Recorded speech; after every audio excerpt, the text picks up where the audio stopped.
الله أكبر الله أكبر. أعوذ بالله السميع العليم من الشيطان الرجيم. Bismillahirrahmanirrahim. Mga kapatid sa panampalatayang Islam at ganun din sa mga kapatid nating non-Muslim, ngayon po ay magbabanggit tayo uli ng salita ng Allah SWT from the Holy Quran doon sa Surah Al-Imran verse 3:110. Sabi ng Allah SWT, kuntum khayra umma ukhrijat linnas ta'muruna bil ma'ruf wa yanhauna 'anil munkar wa tu'minuna billah.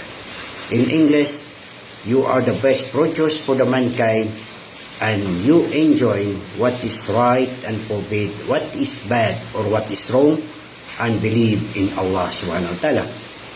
Kayo ang pinakamainam, ang sabi ng Allah SWT, na aking nilalang na sangkatauhan upang ipagtagubilin ko sa inyo ang gumawa ng mabubuting bagay at magpabawal ng mga masasamang gawain at manampalataya sa akin. Maliwanag po ang sabi ng Allah, mga kapatid, gumawa tayo ng mabuti at magpabawal tayo ng mga masasamang bagay habang tayo ay nabubuhay. Wabillahi taufiq wal hidayah. Assalamu alaikum warahmatullahi wabarakatuh.